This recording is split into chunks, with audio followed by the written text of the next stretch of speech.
علماء کرام اردو جواب سے تشریف لائے ہوئے مہمانان اعظام، عزیز طلباء، ماں اور بہنوں، آج ہمارا اور آپ کا یہاں پہ جمع ہونا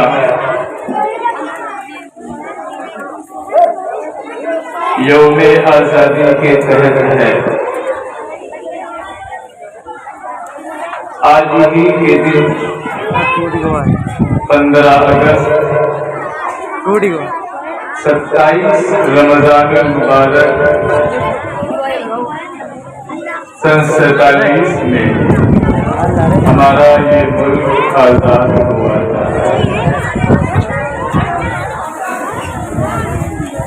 اگر میں آپ حضرات کو یہ بات بتلاؤں تو شاید کہ آپ کو کوئی قصہ یا کہانی معلوم ہوگی اور آپ یہ کہیں گے کہ شاید کوئی داستان سنا رہا ہے۔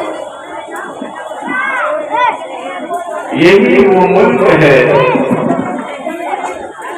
جس ملک کے اوپر مسلمانوں نے 1 سال نہیں، 2 سال نہیں، 100 سال نہیں، بلکہ ہزاروں سال حکومت کی اور اس ملک کو سونے کی چڑیا بنایا تھا۔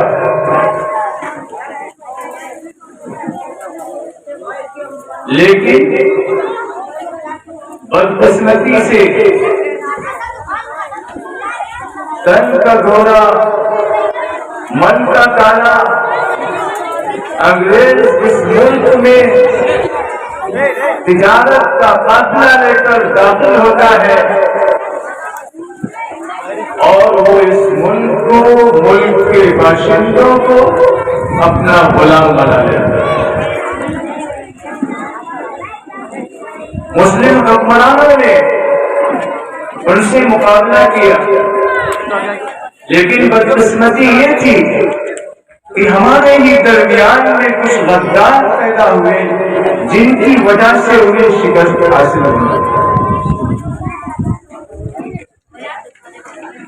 1799 میں میسور کا وہ شیر جس کا نام فتح علی خان تھا، جس کو ٹیپو سلطان کے نام سے جانا جاتا ہے، وہ وقت کے محدث کبیر حضرت شاہ ولی اللہ محدث دہلوی رحمۃ اللہ علیہ کے مرید خاص تھے، اپنے وقت کے قطب تھے، اپنے وقت کے ابدال تھے، جنہوں نے سب سے پہلے راکٹ لانچ کیا تھا۔ اس سے پہلے کسی بھی ملک نے راکٹ نہیں بنایا تھا۔ جب انگریز کے اوپر راکٹ داغا گیا ہے تو اس راکٹ کو اپنے ملک میں لے کر گئے تھے۔ آج بھی برطانیہ کے میوزیم میں وہ راکٹ موجود ہے۔ حضرت ٹیپو سلطان رحمۃ اللہ علیہ شہید ہوئے۔ ان کی شہادت کے بعد انگریز نے ان کی لاش پہ کھڑے ہو کر کہا تھا، آج سے یہ ملک ہمارا ہے۔ اور 1803 میں دلی پہنچتا ہے اور وہاں پہ برطانیہ کا پرچم لہرا کے یہ اعلان کرتا ہے کہ خلق خدا کی، ملک بادشاہ سلامت کا، لیکن حکم اور قانون انگریز کا چلے گا۔ جب اس نے یہ اعلان کیا تو اس وقت کے سب سے بڑے عالم دین حضرت شاہ عبدالعزیز رحمۃ اللہ علیہ نے فتویٰ لکھا کہ ملک آزاد، ملک غلام ہو گیا ہے، اور اس غلامی سے نجات دلانا ہر ہندوستانی کے اوپر فرض ہو چکا ہے۔ یہ فتویٰ اور یہ اعلان ایسے وقت میں ہوا ہے کہ کسی بھی راجا کے اندر، کسی مہاراجا کے اندر، کسی نواب کے اندر یہ جرأت نہیں تھی، یہ طاقت نہیں تھی کہ وہ انگریز کے خلاف ایک لفظ بھی بول دے، اور انہیں اس حق گوئی کی سزا بھی بھگتنی پڑی۔ انہیں جلا وطن کیا گیا، شہر بدل کیا گیا، ان کی مسجد اور مدرسے کو مسمار کر دیا گیا، ان کے گھر کو توڑ کر لیا گیا، اور ان کو ایسا زہر پلایا گیا، ایسا سفور پلایا گیا جس کی وجہ سے آپ کے بدن پر سفید داغ پڑ گئے تھے۔ لیکن کیا وہ مرد مجاہد تھا، سب کچھ برداشت کیا، لیکن اپنے قول سے ایک انچ بھی پیچھے نہیں ہٹا، اور اپنے دو شاگردوں حضرت شاہ عبدالعزیز، حضرت شاہ اسماعیل شہید رحمۃ اللہ علیہ اور سید احمد شہید رحمۃ اللہ علیہ کو اس بات کے اوپر پابند کیا کہ تم کو پورے ملک کے اندر انگریز کے خلاف جہاد کا علم بلند کرنا ہے، انگریز کے خلاف جہاد کے لیے فوج تیار کرنا ہے، مجاہدین کو تیار کرنا ہے، اور یہ دونوں احباب پورے ملک کے اندر پھرے ہیں۔ 25 سال تک انہوں نے تیاری کی، 25 سال۔ یہ قافلہ جب غازی پور پہنچتا ہے، اسی غازی پور میں ایک شخص تھے فرزند علی خان، ان سے ملاقات ہوتی ہے، نواب ہیں، حضرت کی بات رکھتے ہیں، تو نواب فرزند علی خان نے اس وقت شاہ صاحب رحمۃ اللہ علیہ کو 1,00,000 روپیہ چندہ میں دیا، 1,00,000 روپیہ، اور ویلو کیا تھی اس وقت روپیے کی؟ جب ایک بکری 50 پیسے کی ملا کرتی ہے، آپ اندازہ لگا سکتے ہیں۔ اور اپنے بیٹے کو شاہ صاحب کے حوالے کیا اور یہ کہا کہ میری یہ تمنا ہے، میری یہ خواہش ہے کہ جس طریقے سے حضرت ابراہیم علیہ السلام نے اپنے فرزند حضرت اسماعیل علیہ السلام کے گلے کے اوپر اللہ کی رضا کے لیے چھری پھیری تھی، میں چاہتا ہوں میرا یہ بیٹا، میرا یہ فرزند اس ملک کے لیے قربان ہو جائے۔ اور ان کی یہ تمنا پوری ہوئی، ان کی یہ خواہش پوری ہوئی۔ جب بالاکوٹ کے میدان میں یہ جنگ ہوئی ہے، جہاں یہ دونوں احباب شہید ہوئے ہیں، سید احمد شہید رحمۃ اللہ علیہ اور شاہ اسماعیل شہید رحمۃ اللہ علیہ، اس میں اس نواب کا بیٹا بھی موجود تھا جو شہید ہوا۔ یہاں پہ ناکامی ہوئی، لیکن وہ شہید ہوئے، کچھ وہاں سے بچ کے آئے، اور پھر انہوں نے فوج تیار کی، پھر انہوں نے مجاہدین کو تیار کیا، اور 1857 میں جسے انگریز نے غدر کا اعلان دیا، غدر کا نام دیا ہے، وہ غدر نہیں تھا۔ آج مسلمان بھی اس کو غدر کہتا ہے اور ہندوستانی بھی اس کو غدر کہتا ہے، وہ غدر نہیں تھا، اپنے حقوق کی آزادی کی وہ جنگ تھی جو انگریز کے خلاف مسلمانوں نے 1857 میں لڑی تھی۔ اور 1857 کی جنگ آزادی کے بعد انگریز کا یہ فرمان آتا ہے کہ جو کوئی بھی داڑھی والا، ٹوپی والا، انگریز نے یہ فرمان جاری کر دیا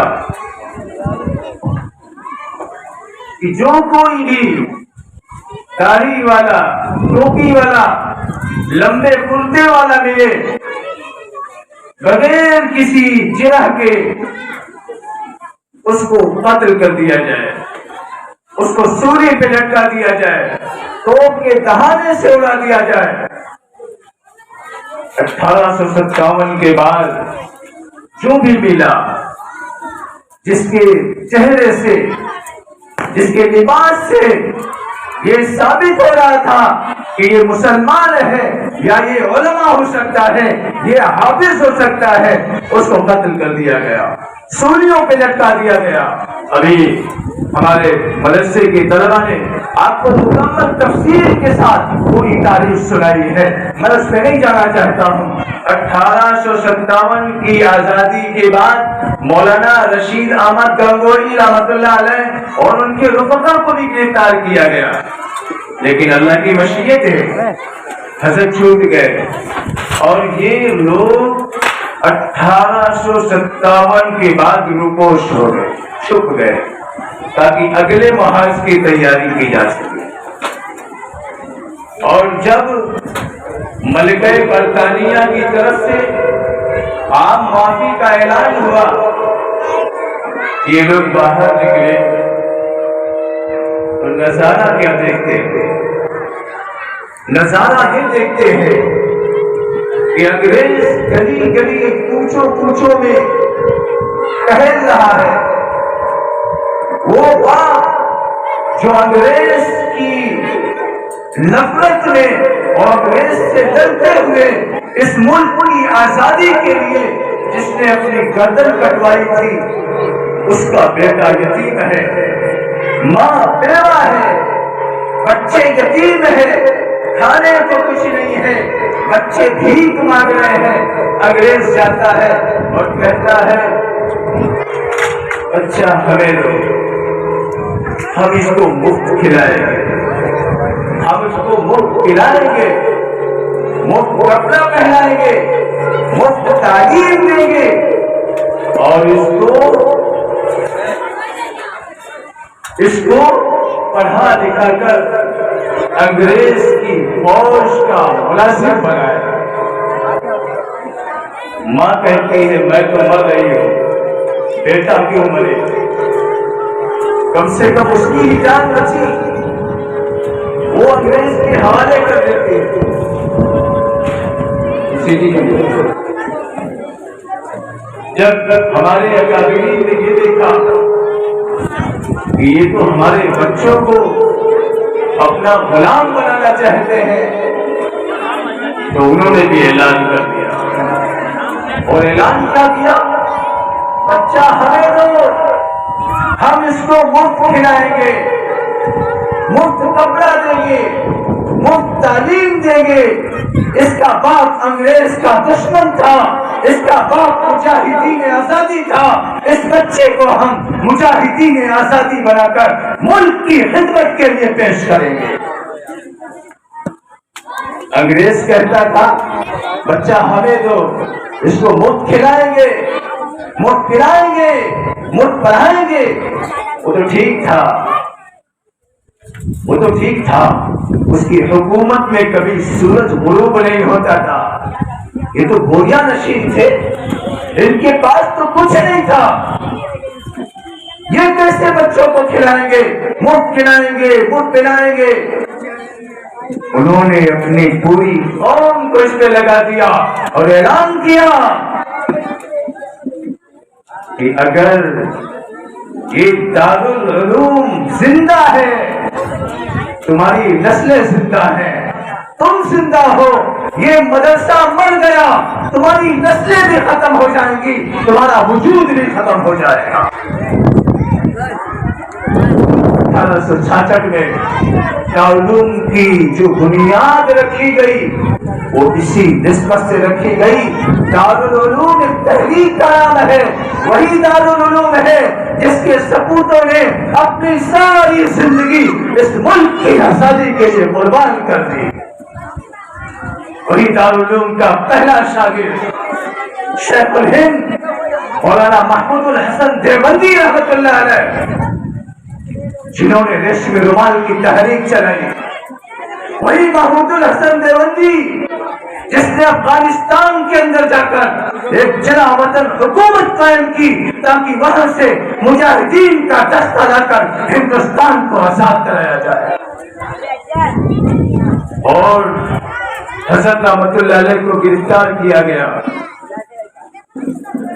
مالٹا کی جیل میں بھیجا گیا گرفتار کر کے۔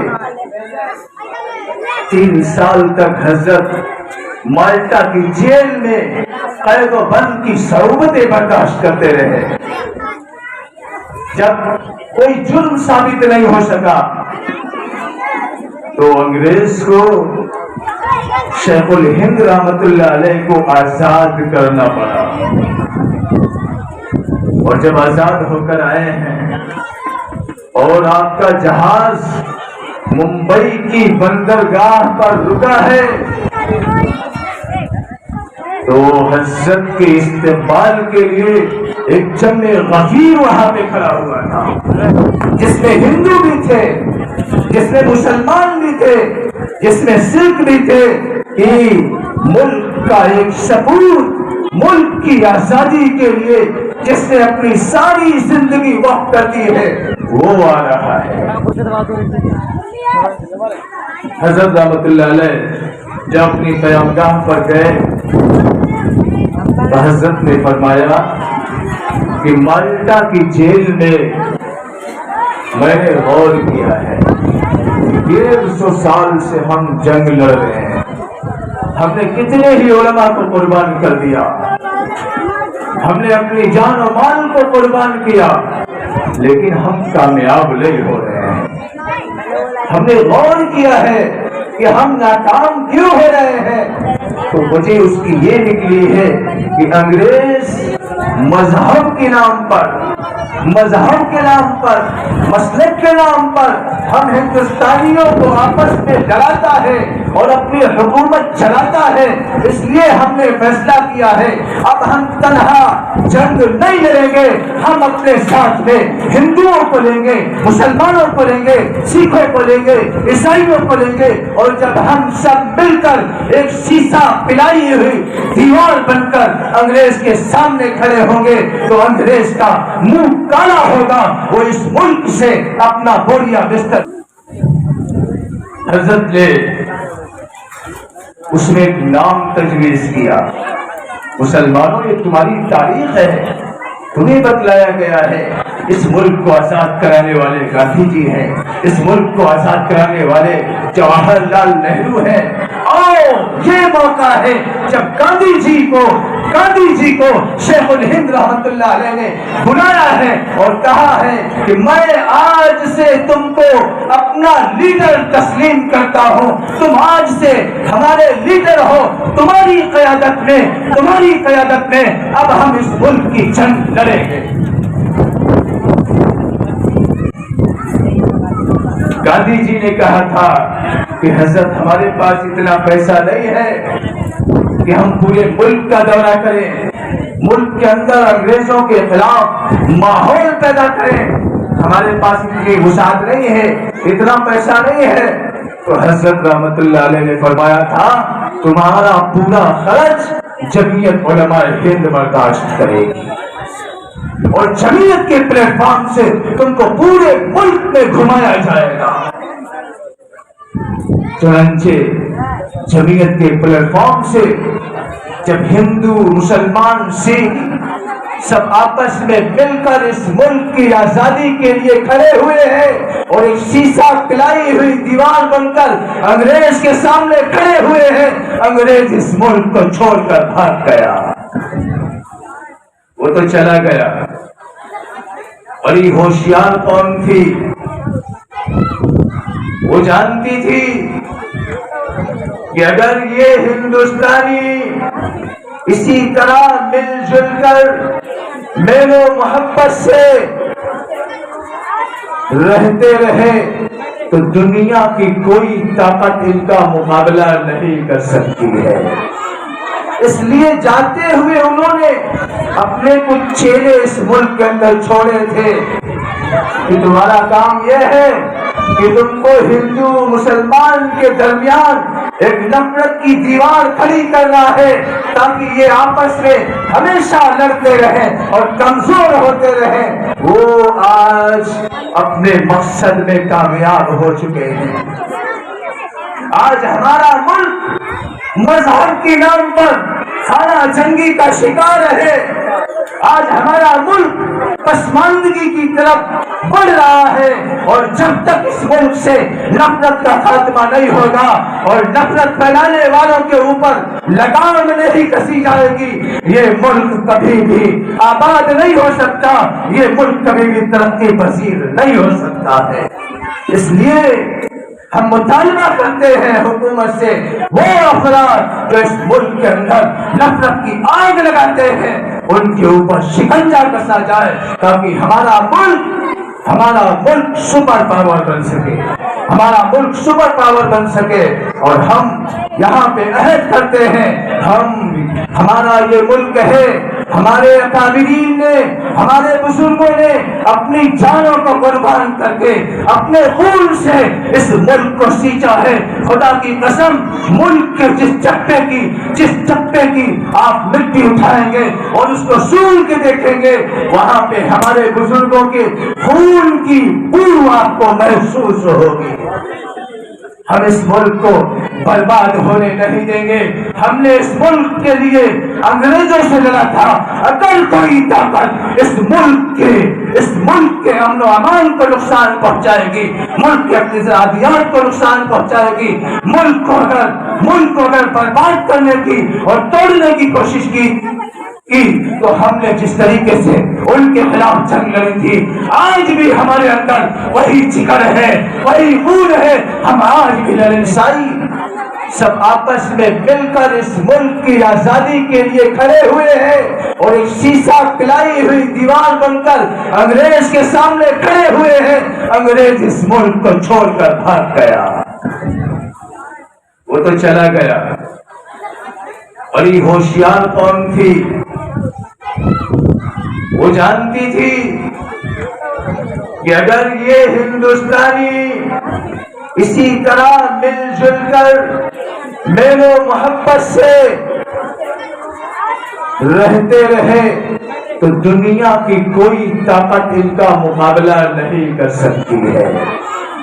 اس لیے جاتے ہوئے انہوں نے اپنے کچھ چیلے اس ملک کے اندر چھوڑے تھے کہ تمہارا کام یہ ہے کہ تم کو ہندو مسلمان کے درمیان ایک نفرت کی دیوار کھڑی کرنا ہے تاکہ یہ آپس میں ہمیشہ لڑتے رہیں اور کمزور ہوتے رہیں۔ وہ آج اپنے مقصد میں کامیاب ہو چکے ہیں۔ آج ہمارا ملک مذہب کے نام پر خانہ جنگی کا شکار ہے۔ آج ہمارا ملک پسماندگی کی طرف بڑھ رہا ہے، اور جب تک اس ملک سے نفرت کا خاتمہ نہیں ہوگا اور نفرت پھیلانے والوں کے اوپر لگام نہیں کسی جائے گی، یہ ملک کبھی بھی آباد نہیں ہو سکتا، یہ ملک کبھی بھی ترقی پذیر نہیں ہو سکتا ہے۔ اس لیے ہم مطالبہ کرتے ہیں حکومت سے، وہ افراد جو اس ملک کے اندر نفرت کی آگ لگاتے ہیں ان کے اوپر شکنجہ کسا جائے تاکہ ہمارا ملک سپر پاور بن سکے، ہمارا ملک سپر پاور بن سکے۔ اور ہم یہاں پہ عہد کرتے ہیں، ہمارا یہ ملک ہے، ہمارے اکابرین نے، ہمارے بزرگوں نے اپنی جانوں کو قربان کر کے اپنے خون سے اس ملک کو سینچا ہے۔ خدا کی قسم، ملک کے جس چپے کی آپ مٹی اٹھائیں گے اور اس کو سول کے دیکھیں گے، وہاں پہ ہمارے بزرگوں کے خون کی بو آپ کو محسوس ہوگی۔ ہم اس ملک کو برباد ہونے نہیں دیں گے۔ ہم نے اس ملک کے لیے انگریز